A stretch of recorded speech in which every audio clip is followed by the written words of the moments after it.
All right, ready?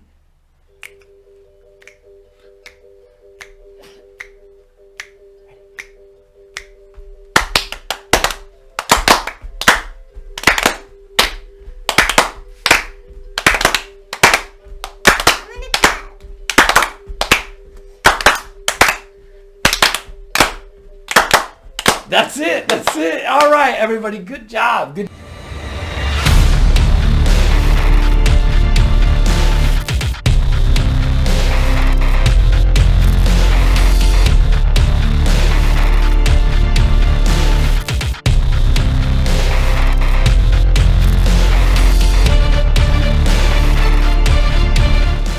Hey everybody, welcome back to the Ritual Chamber. I am Josh, this is Jeff, and today we are going to be giving our opinion on the MCU's latest release, Guardians of the Galaxy Volume 3. It's Cinco de Mayo, let's get into it.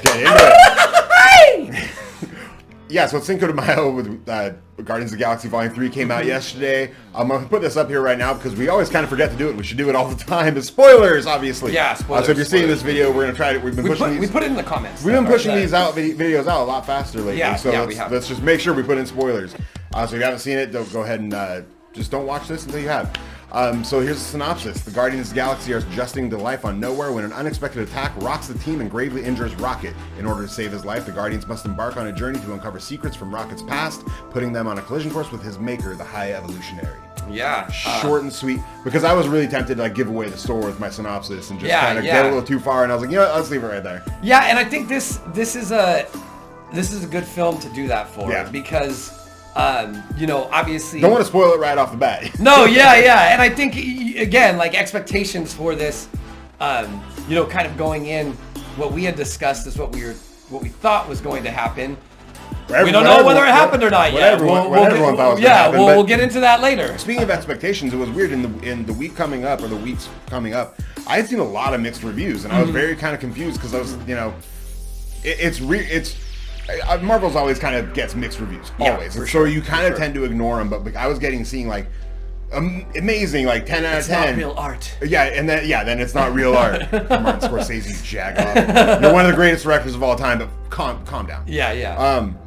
It's like people say video games aren't art. Shut up. Yeah. Shut your freaking face. Things can just be fun. But so I was like a little bit confused. Then I looked like yesterday before we went and saw it. It's like 80% on 80% and 96 on Rotten Tomatoes. Rotten Tomatoes, wow. So I mean, it's up there. Good. Yeah, it's good. People are digging it. Yeah. It was just, again, the week leading up, I was just seeing mixed reviews. So I was like, I was kind of worried because we both love Wakanda Forever. Mm-hmm. You kind of a little stepped off from Ant-Man and the Wasp, but yes. And we both hated fucking Love and Thunder. Love and Blunder. Never gets old. But this is a good victory lap for good old James Gunn after being fired in 2017. Yeah, no, absolutely, and not even being sure he wanted to return for this one. Yeah, and I think with that as well. I mean, 2018. Because I think, is it safe to assume that this is his probably departure from the MCU now that he is going to be taking over the DCEU? It's not even only safe to assume, he's outright said it. Okay, so then in that case, then yes. Yeah, but it's good. It's good to get him out on a high. Yeah, and I think this movie gets him out on a real high. Yeah, like real high. I really, my expectations for this going in were that I thought it was going to be great, because honestly the only one that I didn't really enjoy too much, and it's not that it wasn't a good movie, but Volume 2 wasn't my favorite.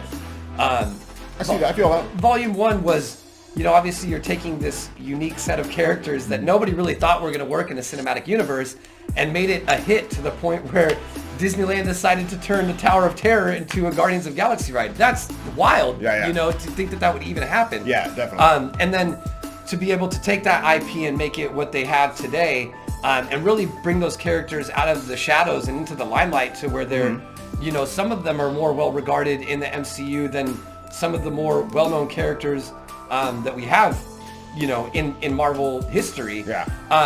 So took a very, very underappreciated IP from Marvel, exactly, and really kind of shot it out in the stratosphere. Mm-hmm. Yeah, absolutely. And so my expectations going into this were were that this was going to be a great movie, and it delivered on every front for me. I mean, this was a fantastic film. No, definitely, it was fantastic. And as I was saying, it being James Gunn's kind of victory lap, and definitely a fitting way to, I don't want to say end his partnership with Marvel, because I don't think that this might not be the end. Who knows? The DCU may fail yet again. Yeah, I was gonna say, and he might be back, but who knows? Yeah, and hopefully he's doing something a little bit different, or maybe even though he's running DC, he can still create. Yeah. I mean, I will say that I do think the DCU is in safe hands with James Gunn, especially after seeing this film. Yeah, of course, it's kind of cool. My expectations, I thought this was like, I thought it was going to be amazing.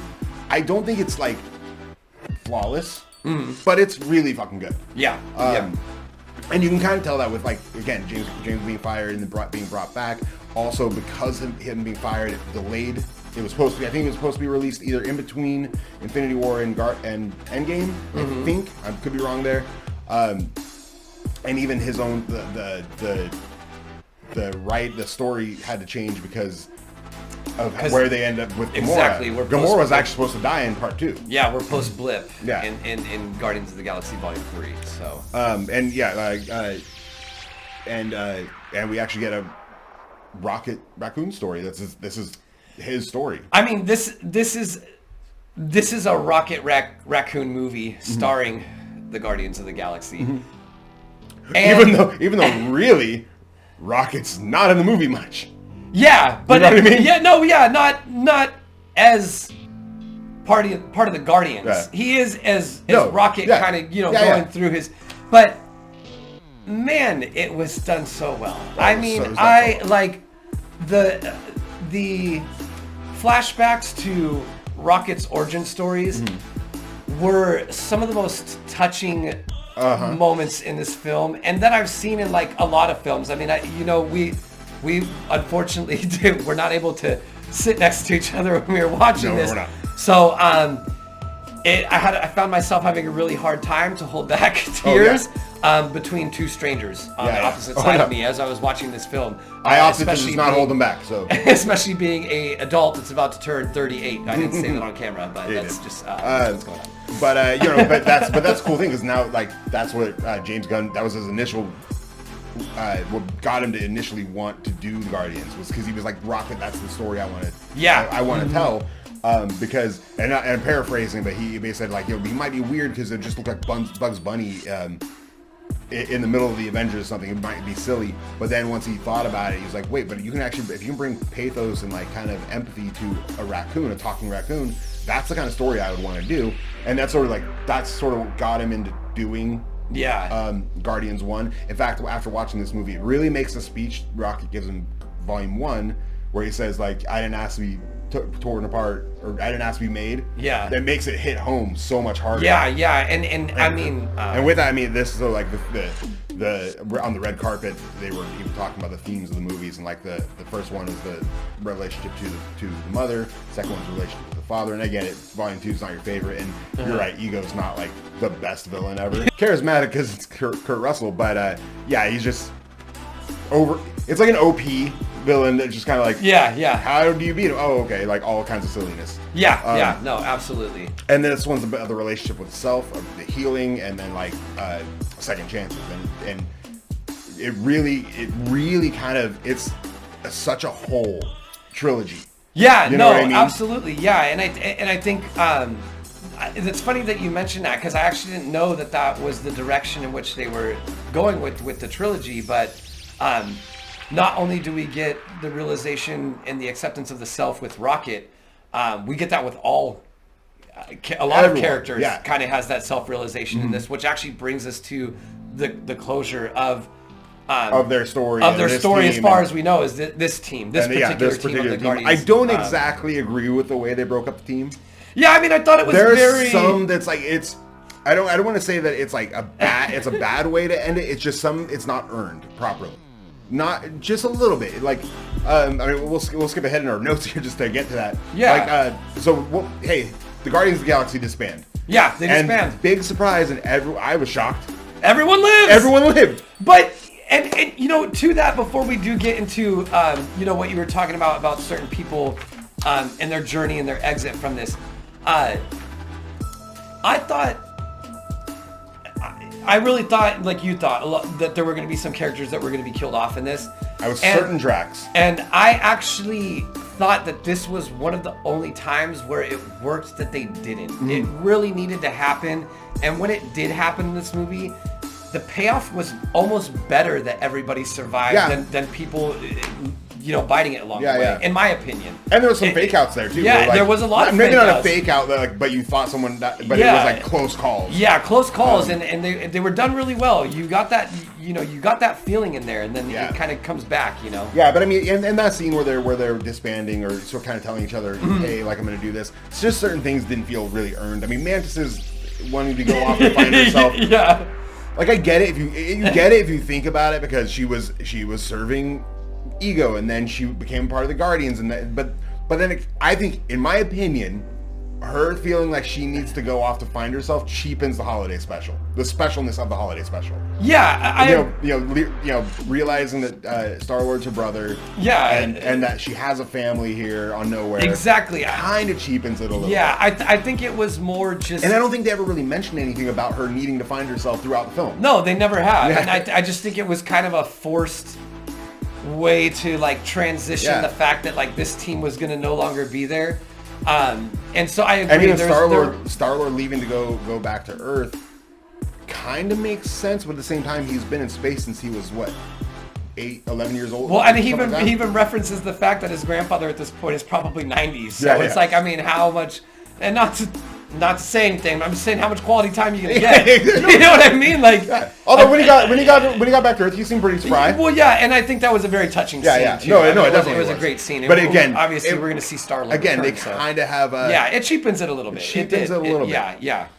Nebula becoming the leader of Knowhere makes perfect sense though. Yes, because if you think about it, during the blip, she was a full-fledged member of the Avengers. Yeah.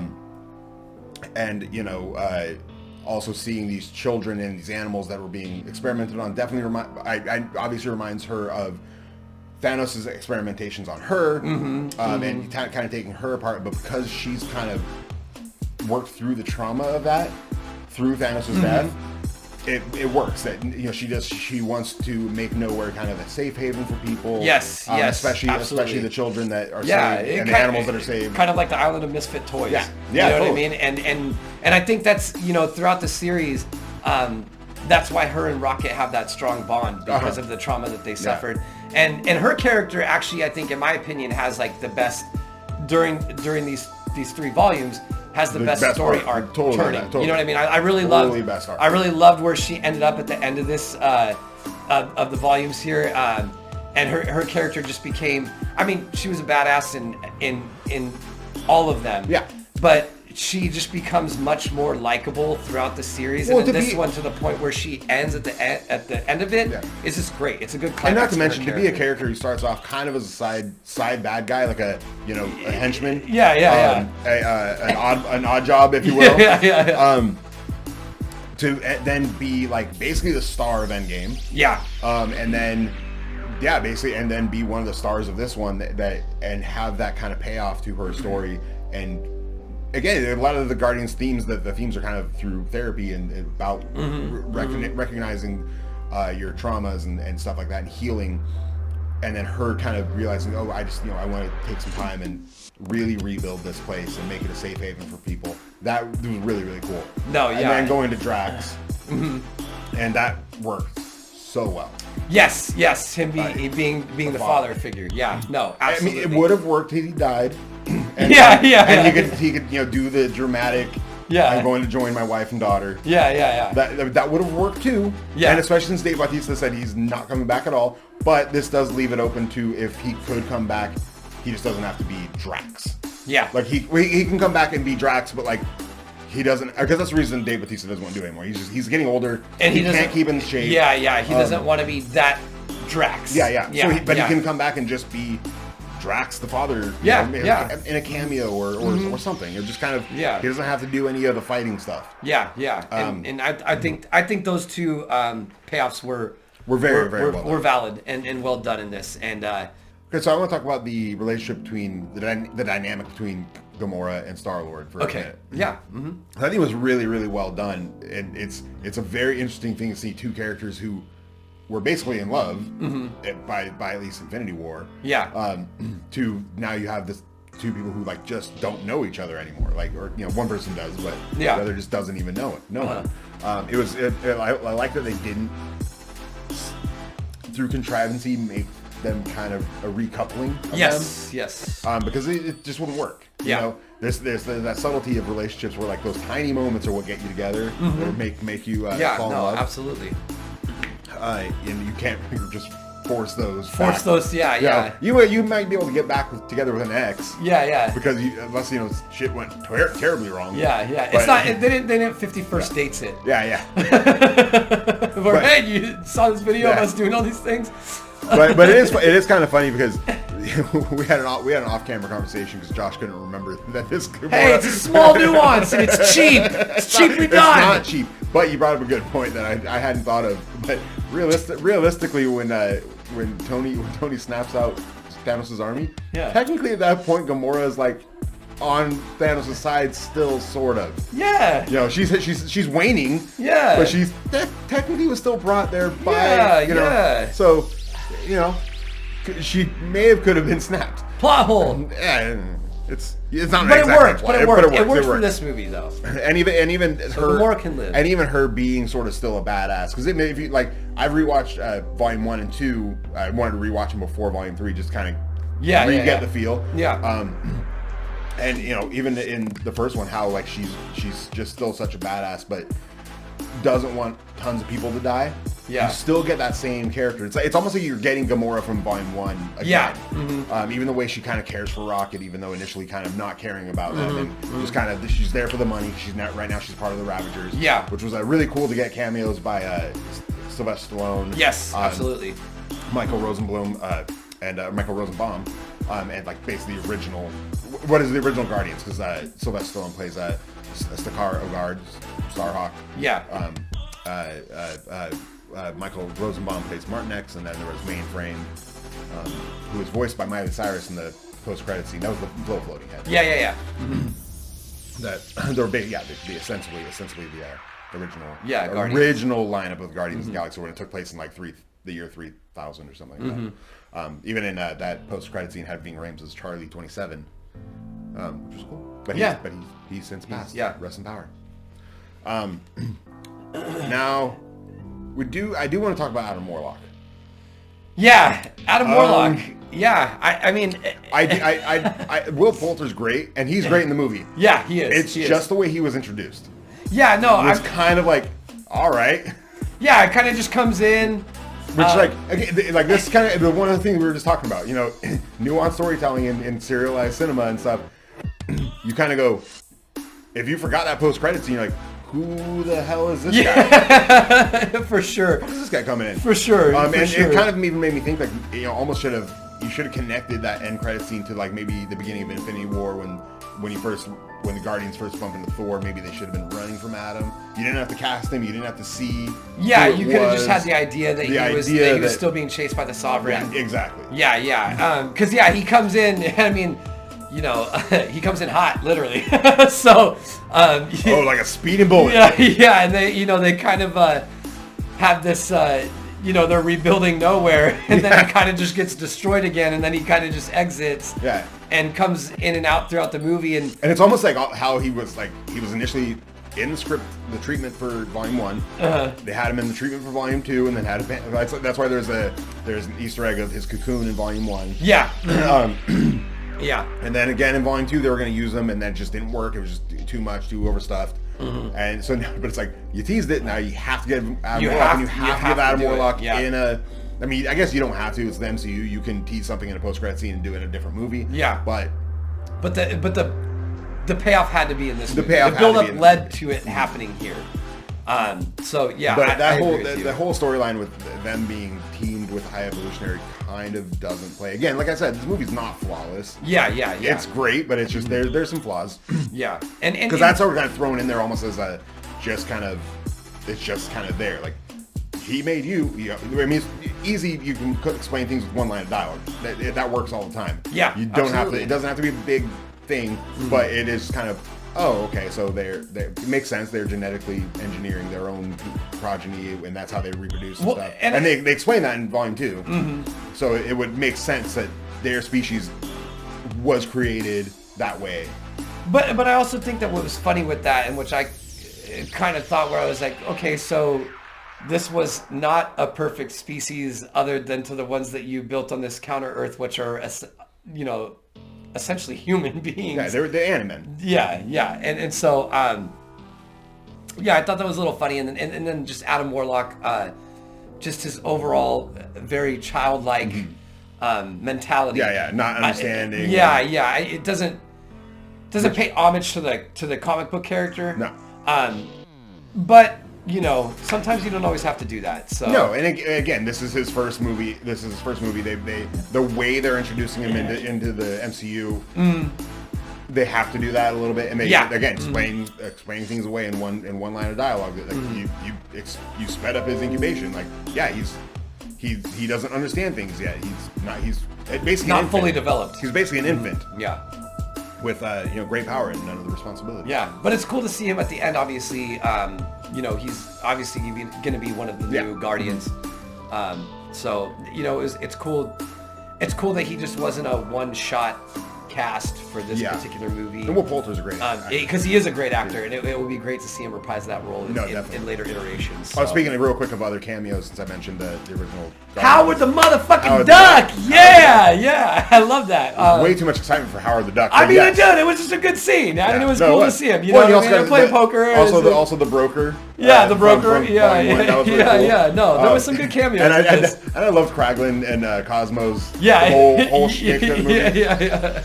I see him. Make him see I'm not a bad dog. Yeah, that was so. That was pretty good. I know. Pretty good. Impressive. Yeah, part Russians. I can do it. I really liked that the relationship. It was just fun. It was fun. Yeah, it was good. It was nice to every now and again pop in. For sure. So another character, Mantis, I really liked in this one. And her actually seeing her use her abilities in combat situation, and not to mention the pranks. Yes, fun. Yeah, for sure. You know, I think if we're going to talk about, you know, characters in this one I thought was really fascinating was the High Evolutionary. I think he's very fascinating. Marvel can sometimes have a villain problem. Sometimes. Let's I'm gonna throw this out there. Call a spade. Hey. Too many people just use it as a blanket statement. You're wrong. Gord the God Butcher. We know.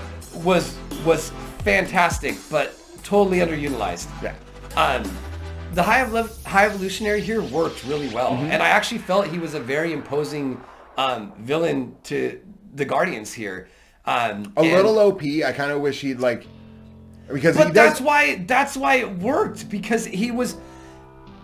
Just saying. You know what you don't see a lot in the MCU, and which I thought was fascinating in this particular movie, was that he had become so powerful and so driven by his desire to create a perfect species that at the point even his own people turned on him, and that's not something you really see in the MCU. He becomes a straight megalomaniac. Exactly. And you're right to the point that literally his followers and his recorder. I had her name here, but I recorded Vin, played by Miriam Shore.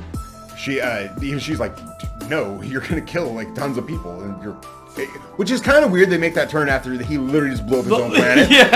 Weird they make that turn, but okay.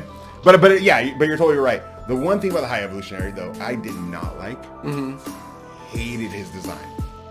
Hated it. I wasn't a fan of it. No, I remember even when Chikuti Iwuji came out at Comic-Con, I was like, please tell me that's not the final design, or please tell me he's gonna get, because High Evolutionary in the comics has a rad look. And he has a really cool helmet. And even Star-Lord points it out, calls him RoboCop. That RoboCop face, looking like Murphy, just with a stretch, it did not. Yeah. And I get it. You have an actor like Chikuti Iwuji, letting his facials work. and him act that way and be very expressive. You want him to do that, but because there's so many flashbacks, you could do that in the past, and when Rocket mangles his face in the present, he's wearing the awesome freaking high evolutionary and that's faceplate. That's the thing. Like Chikuya Uji did fantastic though in this role as the high evolutionary. Oh, he was like great. I think he played like somewhere. Obviously he has a god complex, and just he's Dr. Moreau. Yeah, exactly. And but the dichotomy between like the brilliance and the obsessive. Yeah, it was just done so well, and again, like his ability to be so imposing, playing the duality of both those, even in his moments of weakness versus his moments of strength, he's imposing throughout the whole thing. Definitely. And so I thought it was really well done. So hats off to him. He was great. He's probably almost damn near close to the best MCU villain so far. I would in standalone. In standalone, absolutely, I would agree. I would agree with that. But it's an interesting exploration into humanity and society, that he keeps trying to create the perfect society and it always just goes wrong. And he's so obsessed with that idea of perfect society. I mean, Rocket even says, you don't want to make anything perfect, you just hate everything the way it is. Yeah, which exactly. You get that, and you like look around at society, and even they're driving through Counter Earth, and there's obviously those imperfections. Yeah, there's still homeless people. Yes, there's drug dealers. There's fighting. And it's the exploration of this is like flat earthers. The inhumane things that you will do to other things to achieve perfection. Yeah. And that was explored really well in this, as a result of Rocket, Floor, Teef, and Lila, who really deal with the kind of inhumane things that people will do to achieve perfection. Yeah. And the exploration to animals, of that. to each other. Was executed very well in this movie. Lila was voiced by Linda Cardellini. You know who else Linda Cardellini plays? No. Laura Barton. Oh. Fun fact, her middle name is Lila. Her daughter's name is Lila. You know Clint Barton, Laura Barton's daughter's name is? Lila. Hey! Winner, winner! Boom, boom, boom. Learn that on the red carpet. Even she kind of was like, even she hadn't had to put it together. she kind of went like, whoa. It was really funny. Kind of strange how those things all work together. Yeah. I was like, wow. But that scene was so. I mean, okay, so I was kind of bummed they did this. They released that scene kind of early, like a week before, and I cried. I almost cried watching that scene. We'll ride together off in that forever beautiful sky. Oh my gosh! I was like, and little baby Rocket voice. I was like, no, I mean this. Bradley Cooper just has done such a great job with Rocket. It's still so weird to me that that's Bradley Cooper. It is. It And he's done such a fantastic job with that character. And even something else I think he said on the red carpet where he was like, "Where does that voice come from?" He's like, "Me and James just kind of we were working it out, and they just came up with this voice." And I was like, "Okay," because it doesn't. I remember when they cast him in Guardians 1. It was I was like what? That's not Bradley Cooper's voice. Yeah. I've seen The Hangover 1,000 times. I know Bradley Cooper's voice. But just, the story that Rocket got to play in this and just getting the exploration, of his past. I mean, it was just done so well. And those were really like heartwarming, really powerful scenes in this movie. Even the near-death experience. It was very Harry Potter. Yes, it was exactly. Well, I mean, you knew it was going to happen. Oh, you knew that he was going to get. Hey, it's not your time. Oh, for sure. It's standard, but it was just the execution of it was so perfect. Yeah. It was just done really well. Oh no, very very well, and very touching. There was another time I cried. Yeah, when Lila died, I cried. When Lila, Teefs, and Floor died, my gosh, that one was so hard. It was so hard. It was really hard, man. Like I had a really hard time. I know. So I mean, crying in a theater with strangers. One thing I think, if you want to touch on before we kind of start to wrap. Well, real quick, there was one more thing I did want to say about that scene. Is Lila says it's not his time, and there's probably a reason why it's not his time, because he's he's an inventor. He can build anything out of anything. He might be needed later on down the line to make some kind of invention or something along those lines. I don't know. It was an interesting thought. Like that might have been a little of the seed plant of like, it's not your time yet. And she says something, the hands that guide you. Yeah, and yeah. You know, so there might have been a little bit of seed planting there. Yeah, and a good kind of... he literally makes a key card out of scrap. Out of scrap, yeah. And then another good, not necessarily like foreshadowing, I guess it was kind of a closure to the movie, was her saying that it's your story. It's always been your story. And which is kind of true. Which is true. When you come to the end of this, you're like, oh, this is really... Yeah.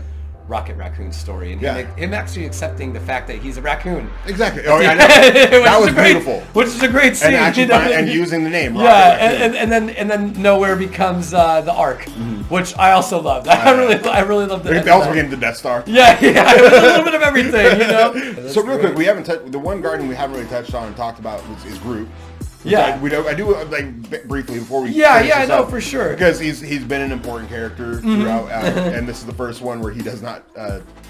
Well, not the first one he doesn't die, but he does go through another metamorphosis. Yeah, he was able to do a lot cooler things in this one. Yeah, no, absolutely. I think they really utilized his character to like his full capabilities. Yeah, he wasn't just kind of strong but slapstick like he was in 1, and then just being the cute factor in 2. Yeah. And the teenage Groot in Infinity War is sort of just kind of there. Yeah. He makes the handle. Yeah. Makes Stormbreaker's handle and does a little bit of stuff during the battle of Wakanda, but not much. In this one, he actually just kind of gets to be full badass. Yeah. And kind of really show a little bit of a wider array of powers. I mean, he fucking grows wings. Yeah. Wildly impractical, but he grows wings. But the one thing I definitely wanted to touch on, or really the reason I wanted to touch on it was because at the end he actually says, "I love you guys." Yeah. Now I'm gonna credit Screen Crush for this because I got this. They're the ones who gave me this observation, but it might be a little fourth wall break because so in scripts, Vin Diesel doesn't get "I am Groot." He gets entire dialogue. Yeah. That he uses to then get the inflection of how he's going to say "I am Groot." So he knows, kind of gets the feel of what he's supposed to be saying, but then says "I am Groot." Yeah, so the cadence of his voice is what leads to so that how they can understand what he's saying. So this might be a little bit of a fourth wall break that now we as the audience can understand him. Oh, wow. But everyone else still hears "I am Groot." Yeah. To maybe give Vin Diesel some. This is the last iteration of this Guardian, so maybe going forward he'll be able to speak, and maybe in universe he'll still be saying "I am Groot," but we as the audience will be able to understand what he's saying as if we have become part of in the same way that Gamora actually understands him at the end of the movie. Yeah, when she finally understands him. Yeah, no, that's touching, and that's if that is the case, that's cleverly done, and I think that's a good. Not just a nod to the fans, but allowing like them to really feel part of the universe that they're creating. It makes I think it makes it more fun to kind of guess what he's saying. Yeah, but I also by the other person's reaction. But I also think the involvement is fun. You know, one thing I noticed at the end of this movie, obviously at the end credits when they do the thank yous, the first one was to all the fans, and I love that. Yeah, and that's you got to give a lot of respect to James Gunn to respecting the fans because we're what allowed this machine to continue to. And we're the ones who kind of fought to have him come back as long as well as the other cast members. Yeah. Oh, let's touch on the post-credit scenes real quick. Okay. Post-credit scenes. So there's 2 post-credit scenes. One being just showing the new lineup of Guardians, which includes Groot, Rocket. Rocket's the new captain, which was kind of a cool little nod to Infinity War, where he says, "You shouldn't talk that way to your captain, Quill." Yeah. This cute little nod, especially when they're disbanding, and he says Peter calls him captain. Yeah. Kraglin, Cosmo, Blurp, which is that little little brown cat thing. I don't know. Yeah.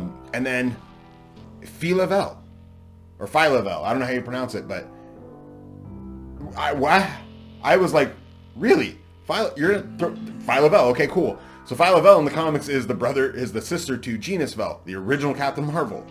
And, oh no shit! And she has also been a Captain Marvel. She's been known. She's been a Quasar, and she's also gone by the name Martyr. But in the comics, she's a pretty powerful character. Well, I mean, I guess it would make sense to kind of introduce her in that way, considering the fact that we are getting the Marvels. So maybe there could be a later. And they can age her up, Yeah, so she's just one of the children that were saved from the High Evolutionary. But yeah, that was like really. I was like, once I heard the name, I'm like, I think I told you yesterday, and I was like, yeah, it had to be. That's the only logical explanation. And then I looked it up, and I was like, yep, nope, that's supposed to do what it's supposed to be. And then Star-Lord on Earth with his grandpa, just eating some Cheerios. Just eating some Cheerios, like a kid in the 80s. Yeah, like a kid in the 80s, and then clearly talking about the neighbor's son's inability to want to help the neighbor mow the lawn or do any chores. Confirmation that Chris Pratt is coming back. Which I was very uncertain about who was coming back. I was too, and so I think Chris Pratt has done such a fantastic job as Star-Lord that it would be a disservice to not see him come back and reprise that role at least a couple more times. Yeah. So, I'm definitely going to... He may be an Earthbound hero now, not Earthbound, because I'd be going to Earth. Yeah. Like an Earth-based hero. Yeah, right. Maybe be a part of the Avengers. Mm-hmm. Yeah. So, monkeys, huh? Monkeys. Let's do our monkeys. Monkeys. All right. Guardians of the Galaxy. This was a 12 out of 12 for me. Absolutely. I mean, I'm a very sentimental person, as you know. Not as you know, but man, this movie just had all the feels. Yeah. I mean, it was just, and it wasn't the tearjerker I expected. But... It wasn't the tearjerker that I expected, and that's that's I think why it worked. Yeah. Because I was expecting to see the loss of certain characters that I was going to be sad to see them leave the screen, and it didn't do that. It was able to do this in other ways that were equally as impactful as watching characters that I wanted to see stay in the MCU and be gone. And so, for me, it just really worked. And then again, I mean, it was fun, a really fun movie. There was a lot of good cameos. Howard the Duck, Nathan Fillion, coming in randomly, I thought he had cameoed in all of them. He only cameoed in the first one, but yeah. Okay. And then again, I mean, the High Evolutionary, I just thought, for once, there was an imposing villain that actually felt imposing. And like you said, although he was a little overpowered, just getting to that length of being so overpowering to have your own followers kind of say like, hey, whatever you're doing is too much and this is becoming out of control. They really explored the idea of this God complex, this strive for perfection that humanity has, and the inhumane things that happen as a result of that. This movie just had a lot of good elements into it that really worked for me. So 12 out of 12 for Volume 3. This is a fantastic movie. I'm going to say this right now, standalone Marvel movie, this is like top 3 for me, easily. For sure. It was great. It was fantastic. It is great. I'm going to go 11 out of 12. Mm-hmm. My only downs are the introduction of Adam Warlock. It's just a little bit rushed, which, I mean, you can't spend too much time on it anyway, so I totally get that. And the High Evolutionary's design. I'm sorry. It is nitpicking. You're right. And Chakotay Wuji was amazing. It's just especially comics, like when certain characters are designed certain ways in the comics. I'm not saying everything has to be comic book accurate. Understandable. But when you go completely off, not completely off, but you go very off like that, and it doesn't look good, it just missed the mark. Okay. So that's it. The acting is great. Again, like you just said, I was expecting more people die. I thought for sure Drax, maybe Rocket. That's what I thought too. Even Gamora gets a happy ending. She just gets to kind of go off with the Ravagers and be a Ravager.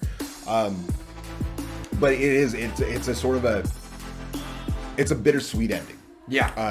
And that's a good thing. It's like you're happy to see these characters that you love get to this place where they're happy, they're fulfilled, they have this family. Absolutely. Yeah. And they can disband as a team but still be each other's family, and they really kind of hammer that home. that they just have other things they need to do. Yeah. And it was very touching. It wasn't the cry fest I was expecting, but I still cried a couple times. I like a good cry fest. What do you want? No, for sure. But yeah, that's it. Adam Warlock, it's not that he's wasted. It's just kind of, there were better ways to bring him in, and there should have been a little bit more of a cross-pollination of ideas between setting him up into Infinity War and Endgame, or finding another way to introduce him so that way his introduction isn't so jarring. But that's it. Those are my only two downs, and the high evolutionary thing. Again, Star Wars says it right up. Like, he says it point blank. You look some RoboCop looking, you know. All right, with that being said, we're going to go ahead and wrap it up from the Ritual Chamber. Please be sure to like, subscribe, and comment. Let us know how you guys felt about this movie overall. What aspects were your favorite? And with that being said, we're going to go ahead and check out from the Ritual Chamber. We are the two guys from Knowhere. Bye-bye.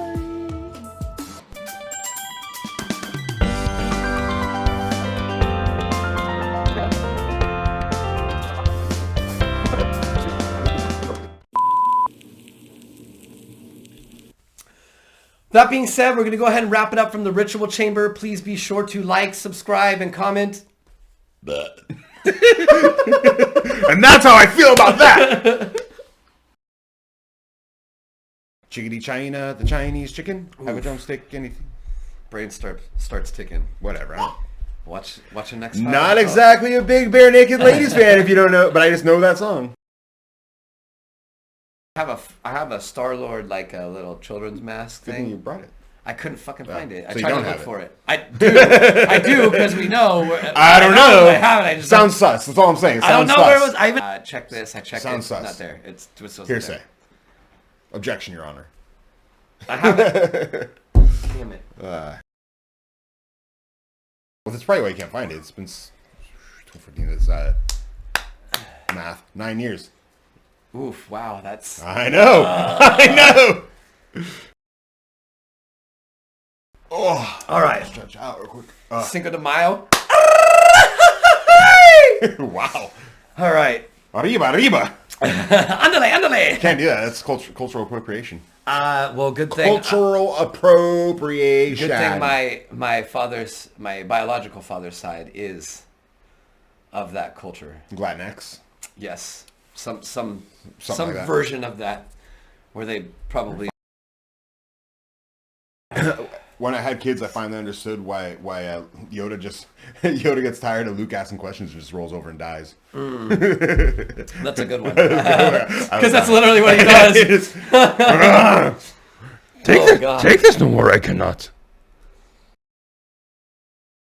I know that doesn't happen. I was like, I shouldn't be doing this right now because I'm going to regret it later because now I'm going to be obsessed with the fact. Yeah, and that's the bigger problem for me. That's the bigger. Yeah, you just get obsessed with it, and you're just like, fucking motherfucker. Yeah, you're like trying to remedy the situation, but there's no remedy other than I need a nail file, and I should have just clipped my nails like an adult instead of picked them like a child. Been a fucking adult.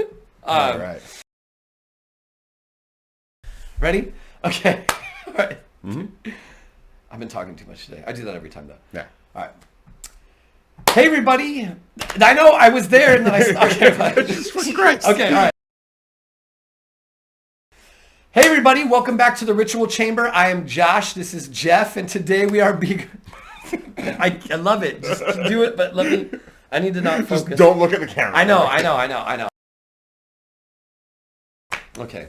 Instead of taking our opinions on this movie, we're going to be giving our opinions on the MCU's at some point today latest cinematic release, Guardians of the Galaxy. At some point this evening. Volume Trace. It's Cinco de Mayo. Let's get into it. All right! I mean, that intro was good. That intro was good. I mean, I don't know if it needed the hi. Yeah, it does. Okay. Cinco de Mayo. All right, let's go. All right. I swear to God, if you sneak that in, like, you're on the piss. I'm not gonna do